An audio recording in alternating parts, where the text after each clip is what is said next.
I'm finding it very hard to process. I remember the night of your passing, lying paralyzed in bed. I decided to consult Ntate God because it simply didn't make sense. I asked him so many questions, and the main one being how to stay close to him in this situation. I have lost in my life, but this was a new kind of loss, and I didn't know how to handle it. I'd like to think that he answered immediately after, reminding me of our time last week. It was an impromptu gathering among old friends. It left me feeling so warm and fuzzy. That's the only way I can describe it. I then asked him and begged him to erase the image that I saw of you on the day of your passing, while we were looking for you. And all I saw afterwards was images of you shining bright.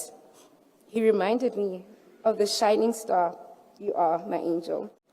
I remembered our conversation on Friday and how he had always been our pillar of strength, especially regarding our mental health.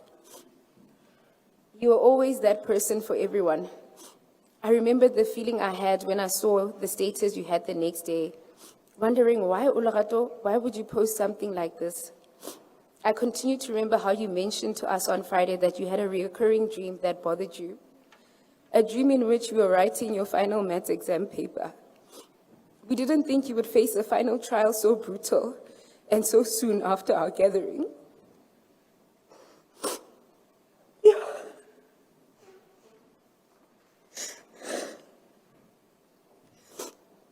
The realization shook me.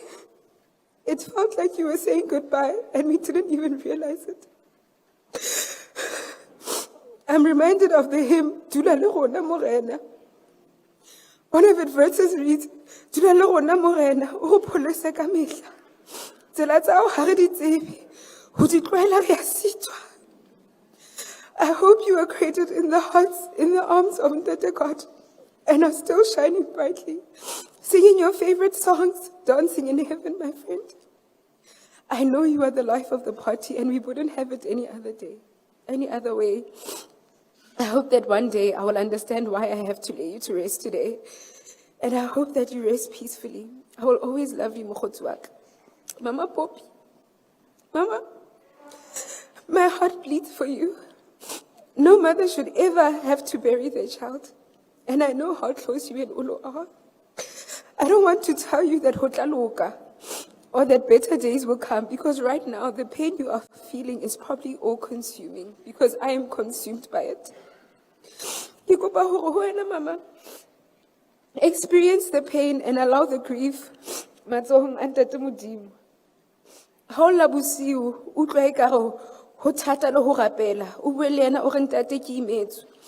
Pelo ya ka e bohloko, ke hlola le ho atumela ho wena. You can get through this with Ntate God by your side.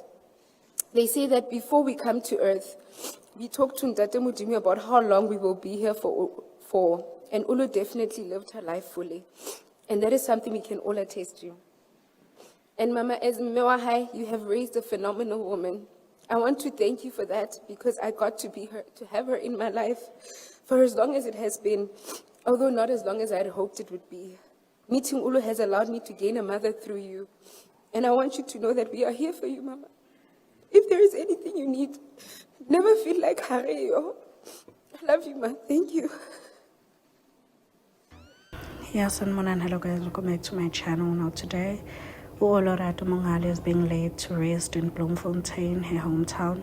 The 30-year-old woman was kidnapped and murdered after going on a date with a man she knew only as Ujon. Her body was discovered abandoned in Lambori West. The police investigation identified suspects believed to be part of an organized crime syndicate that targets women through deception. Now, Nkosi Makanya, the alleged mastermind behind the operation, was unalived in a shootout with police in Amazimdodi on Friday. Now, the other guy, Ufezi Lengobane, who was arrested, who handed himself over to the police. If you missed it, he was later released after he was cleared that he had no involvement. He was just at the wrong place at the wrong time. The Uplang Nkosi basically used his ID to register these SIM cards that would lure women and that later on, obviously, Philangenkosi would rob those women. Okay, amongst those women, some did come forward. The content creator. Omunye goes by the name of Sisquans on Instagram. She said, and I quote, "The very same people who kidnapped me 11 months ago are the same people featured in this event. Seeing their faces is making me relive that whole day all over again. I really thought I was okay after the case was closed, but now everything just feels so raw, just resurfacing all over again, and I'm wondering what led them to actually murder her." Now, police did mention that a number of women did come forward to identify these perpetrators, because most of them did go to the police station to report the cases, but unfortunately I think nothing was ever done. These perpetrators were never caught. Only now they can identify them. So police do seem to have a very strong case, just that obviously, unfortunately, the other guy is currently on the run as we speak. He hasn't been found, unfortunately. Philangenkosi fortunately was neutralized. Hopefully they do find the other guy. We are still hopeful that they do find him. And you can tell, they've been doing this for a very long time, because you can see this picture. He looks quite young here. The other guy, he looks quite young, so they've been doing this for a very long time and not getting caught.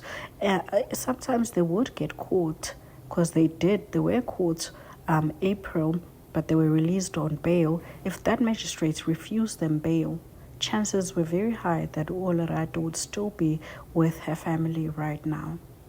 So I don't know, because how the article narrates the story. They were literally caught by police. Bekidnape lo munye umuntu wesifazane bemsabisa ngommese. So I really don't understand ukuthi why umthetho wethu uthambe kanjena to a point where somebody has to die first for a justice system to take such matters serious. I really do not understand. Umnika kanjani umuntu ibheyili umuntu who is charged with kidnapping nokusabisa umuntu wesifazane ukuthi uzombulala if bengayitholi into abayifunayo. Anyway, condolences to the family. I really do hope the other guy is caught, as well, so that the family can at least find some sort of a bit of closure, even though obviously they are still they still have a lot of questions. The family did speak out, after Philangenkosi was neutralized. They would have liked to see him have his day in court, and actually look him in the eye. Do let me know, guys, what you think. The comment section down below. Again, condolences to the family.